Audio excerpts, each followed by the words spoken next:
공개되자마자 전 미국을 충격에 빠뜨리며 엄청난 파장을 불러일으켰던 사건입니다.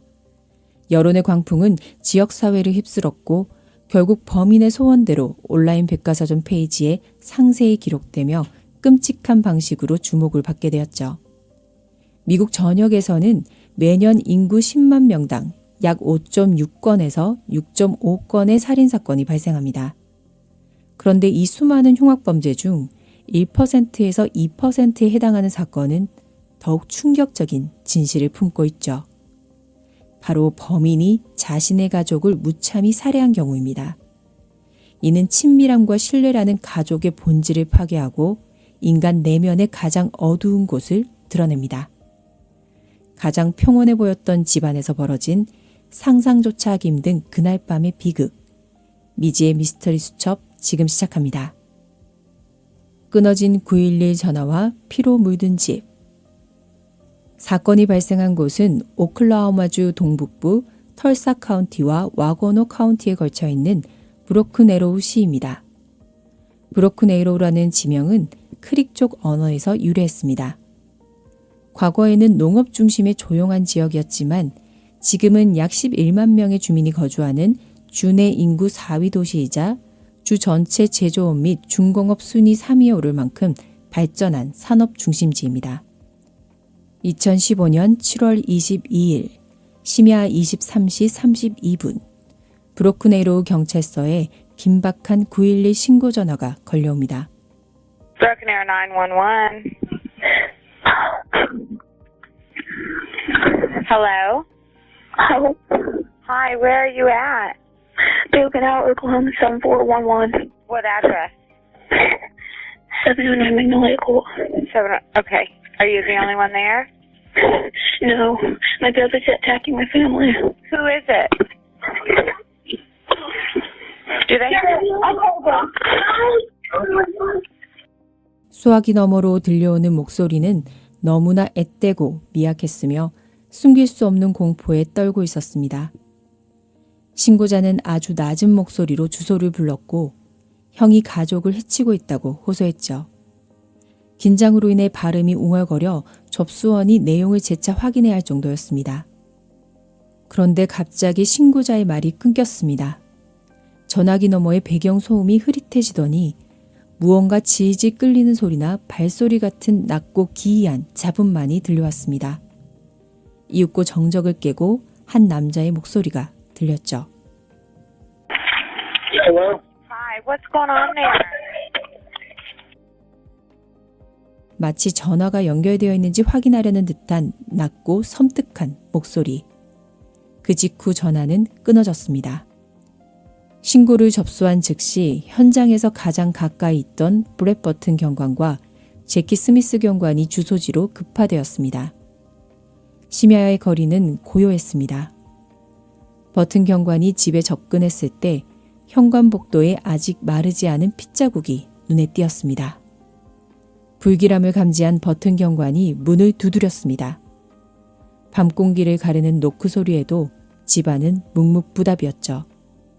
바로 그때 버튼은 문 너머에서 아주 미약한 호흡 섞인 구조 요청 소리를 듣습니다. 소리는 작았지만 위험을 알리는 신호는 분명했습니다. 지원 병력을 기다릴 시간이 없다고 판단한 버튼 경관은 즉시 행동에 나섰죠. 그는 뒤로 물러섰다가 온몸으로 문을 들이받아 강제로 개방했습니다. 손전등 불빛이 비춘 집안은 공포 영화의 한 장면 그 자체였습니다. 피비린내가 진동했고 바닥, 벽, 가구 할 것 없이 집안 곳곳이 혈흔으로 얼룩져 있었죠.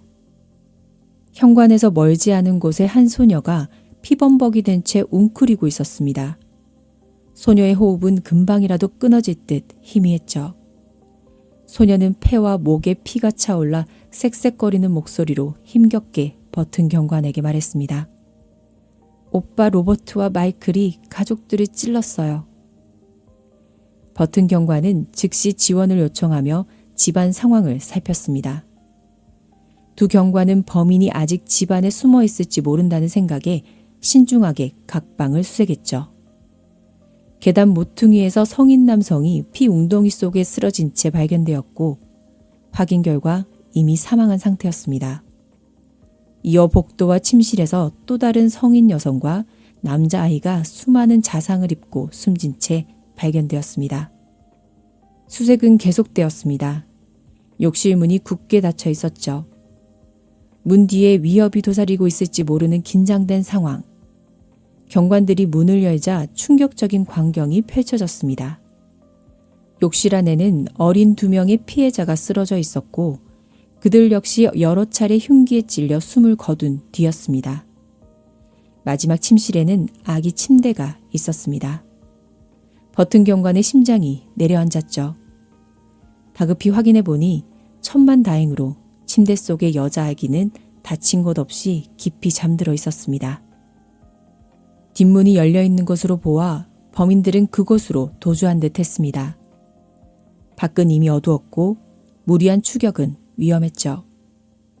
집안에서 확인된 피해자는 총 6명, 그중 5명이 사망했습니다. 피해자들의 몸에는 각각 20곳이 넘는 자창이 발견될 정도로 공격은 잔혹했습니다. 브로큰에로우시에서는 보기 드문 대형 사건에 대규모 경찰 병력과 구급차가 집결했습니다. 부상당한 소녀는 긴급히 병원으로 이송되었고 경찰은 현장을 봉쇄하고 K9 부대를 투입해 뒷문으로 도주한 용의자들을 추적했습니다.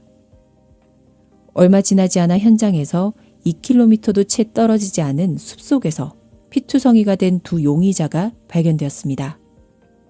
경찰의 경고에 나이가 더 많아 보이는 용의자가 손을 들고 걸어 나왔죠. 충격적이게도 그의 얼굴에는 감출 수 없는 기이한 미소가 걸려 있었습니다. 다른 한 명은 도주를 시도하다 경찰견에게 제압당해 옷이 찢어지고 어깨에 물린 상처를 입은 채 체포되었습니다. 유령 가족의 고립과 잘못된 영감. 본격적인 신문에 앞서 경찰은 피해자 가족과 용의자의 배경을 조사했습니다. 이들은 아버지 데이비드와 어머니 에이프릴, 그리고 7명의 자녀까지 총 9명으로 구성된 대가족이었죠. 이들은 털사에서 남동쪽으로 약 20km 떨어진 넓은 주택에 살았지만 이웃과는 교류가 전혀 없는 투명인간 같은 가족이었습니다. 데이비드와 에이프릴은 15살 때 텍사스에서 결혼한 독실한 기독교 신자였습니다. 데이비드는 기독교 서적과 영상을 제작하는 샘슨 리소스 앤 퍼블리싱이라는 회사의 IT 부서에서 일했고 집에도 별도의 사무실을 두고 있었습니다. 동료들은 그를 말수가 적고 사교적이지 않은 사람으로 기억했죠. 어머니 에이프릴은 전업주부였습니다. 부부는 슬하에 18살 로버트, 16살 마이클, 13살 크리스탈, 12살 다니엘, 7살 크리스토퍼, 5살 빅토리아, 그리고 2살인 오텀까지 7명의 자녀를 두었습니다. 막내 오텀이 미숙아로 태어났을 때 에이프릴은 오텀의 희망이라는 비영리 단체를 만들어 아픈 아이들을 돕기도 했죠. 특이한 점은 아이들이 학교에 다니지 않고 부모에게 홈스쿨링을 받았다는 점입니다. 하지만 지역 내 어떤 홈스쿨링 단체와도 교류하지 않았죠. 아이들은 쇼핑을 제외하고는 거의 외출하지 않았고 이웃들은 가끔 뒷마당에서 아이들이 노는 소리를 듣는 것이 전부였습니다. 이 가족은 세상과 격리된 고립된 섬이었습니다. 이러한 고립에는 이유가 있었습니다. 첫째 로버트가 유치원 때 괴롭힘을 당하자 에이프릴은 아이들을 외부의 악영향으로부터 보호하겠다며 아이들을 학교에 보내지 않기로 결정했던 것입니다. 경찰서로 연행된 2 용의자, 장남 로버트와 차남 마이클은 분리신문을 받았습니다. 그들의 태도는 너무나 평온해서 불과 몇 시간 전 끔찍한 일을 저지른 사람이라고는 믿기지 않았죠. 범행 사실은 명백했기에 경찰은 범행 동기와 각자의 역할을 추궁했습니다. 마이클은 형 로버트를 우상처럼 따랐습니다. 연년생인 2 형제는 모든 시간을 함께 공유했죠. 부모는 외출은 통제했지만 인터넷 사용은 막지 않았습니다. 아이들은 태블릿과 노트북으로 영화, 음악, 게임을 자유롭게 접했고 여전히 전 세계적으로 유명한 마인크래프트를 함께하며 로버트는 게임 영상을 만들어 올리기도 했습니다. 로버트는 유명해지고 싶은 욕망이 강했습니다. 하지만 자신의 영상이 주목받지 못하자 자신감이 떨어졌고 관심은 점차 자극적인 살인사건으로 옮겨갔습니다. 특히 연쇄 살인마나 대량 학살 사건에 심취했죠. 테드 번디, 리차드 라미레즈 같은 살인마들의 이야기를 마이클과 공유하며 유명해지려면 평범한 살인으로는 안 된다. 더 눈에 띄는 일을 벌여야 한다고 생각했습니다. 로버트에게 결정적인 영감을 준 것은 영화 램페이지, 더 테러리스트였습니다. 브랜던 플래처가 주연한 이 영화는 주인공 빌 윌리엄스가 사회에 불만을 품고 전신무장을 한 채 마을 사람들을 무차별 학살하는 내용을 담고 있습니다. 로버트는 이 영화처럼 전신무장을 하고 미국 전역을 돌며 역사상 가장 많은 피해자를 낸 살인마가 되어 자신의 이름이 위키백과에 등재되기를 꿈꿨습니다. 아이러니하게도 그의 소원대로 사건은 위키백과에 기록되었죠. 성인이 된 로버트는 기독교 콜센터에서 신자들의 기도와 회개를 들어주는 일을 하며 돈을 벌었습니다. 그는 사람들이 사회에 기여하는 바가 없다고 느꼈고 자신의 살인 계획을 정의라고 합리화하기 시작했습니다. 그는 번 돈으로 몇 달에 걸쳐 헬멧, 방탄복, 흉기 등을 사모았습니다. 여동생 크리스탈이 이 수상한 물건들을 보고 엄마에게 알렸지만 에이프릴은 남자애들이 장난감을 좋아하는 건 여자애들이 인형을 좋아하는 것 같다며 대수롭지 않게 넘겼죠. 로버트는 인터넷으로 총기까지 합법적으로 구매할 수 있다는 걸 알게 되었지만 배송이 늘어나면 부모에게 들킬까봐 계획을 수정합니다. 가족부터 죽이자. 집을 무기창고로 쓰고 아버지의 대형 SUV 차량인 GMC 유콘을 탈취해 살인여행을 떠나기로 한 것입니다. 대량의 무기가 7월 23일에 배송될 예정이었기에 그들은 바로 전날인 22일 밤을 거사일로 잡았습니다. 그들의 계획은 닌자처럼 조용히 가족들을 하나씩 처리하는 것이었습니다. 아버지는 덩치가 커서 제압하기 힘들 것 같아 석궁까지 준비했죠. 잔혹한 밤의 재구성, 그리고 심판. 7월 22일 밤, 로버트와 마이클은 침실에서 계획을 리허설하며 흥분에 들떴습니다. 밤 11시가 넘은 시각, 어머니 에이프릴과 여동생 크리스탈은 거실에서 TV를 보고 있었죠. 마이클이 크리스탈에게 다가가 말했습니다. 로버트 형이 컴퓨터로 보여줄 게 있대. 방으로 와봐. 크리스탈이 방에 들어서자 로버트가 뒤에서 기습했습니다. 게임처럼 한 번 찌르면 죽을 줄 알았던 그들의 생각과 달리 크리스탈은 격렬하게 저항하며 비명을 질렀죠. 사람을 처음 해쳐본 로버트는 1분도 안 돼서 지쳐버렸습니다. 소란을 듣고 어머니 에이프릴이 침실로 달려왔습니다. 로버트는 타겟을 받고 어머니를 공격했죠. 어머니가 반응이 없을 때까지 공격했는데 에이프릴은 피해자들 중 가장 많은 48곳의 자창을 입었습니다. 그 혼란을 틈타 크리스탈은 방을 빠져나와 1층 밖으로 도망쳤지만 심각한 부상 때문에 얼마 못 가 쓰러졌습니다. 형제는 밖으로 쫓아나와 크리스탈을 질질 끌고 다시 집 안으로 들어와 문을 잠궜죠. 이때 또 다른 동생 다니엘이 방에서 나왔다가 피범벅이 된 형들을 보고 공포에 질려 방으로 도망쳐 문을 잠갔습니다. 그리고 침착하게 집 전화로 911에 신고했죠. 우리가 처음에 들었던 그 신고 전화가 바로 다니엘이 건 것이었습니다. 마이클은 다니엘의 방문을 두드리며 애원했습니다. 문 좀 열어줘. 안 그러면 로버트 형이 나까지 죽일 거야. 형도 무서워하고 있다고 믿은 다니엘은 문을 열어주었습니다. 하지만 방에 들어온 마이클은 다니엘의 전화를 빼서 끊어버린 뒤 뒤따라 들어온 로버트에게 차갑게 말했습니다. 얘는 형 거야. 다니엘마저 살해한 뒤 형제는 욕실에 숨어있던 크리스토퍼와 빅토리아를 찾아냈습니다. 마이클은 똑같은 수법으로 문 열어, 나야! 라며 동생들을 속였고 아이들이 문을 열자 잔혹하게 살해했습니다. 복도 끝방에 있던 아버지 데이비드는 소리를 듣고 가장 늦게 나왔다가 변을 당했습니다. 그 순간 경찰이 문을 두드리는 소리가 들렸습니다. 다니엘의 신고 덕분이었죠. 모든 상황이 계획과 다르게 흘러가자 형제는 뒷문으로 도주했지만 결국 체포되었습니다. 조사 과정에서 마이클은 모든 책임을 형에게 돌렸습니다. 나는 형이 시키는 대로 했을 뿐이다 라고 주장했지만 살인 과정을 묘사할 때는 감정의 동요 없이 너무나 차분했습니다. 반면 로버트는 범행을 자랑스러워하며 나는 위대한 일을 했다는 듯 경찰에게 모든 과정을 신나게 털어놓았습니다. 그는 심지어 미소를 띠고 있었죠. 2016년 2월 23일 두 형제는 5건의 살인 혐의로 기소되었습니다.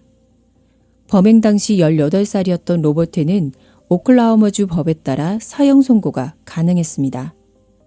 그는 사형을 피하기 위해 검찰과 유죄 인정을 합의하고 재판 없이 형을 확정받았습니다.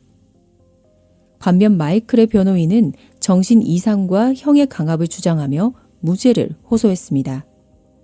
일부 여론은 마이클이 형에게 조종당한 방관자일 수 있다고 봤지만 대다수는 그가 동생들을 속여 문을 열게 한 점을 들어 로버트보다 더 악랄하다고 비난했습니다.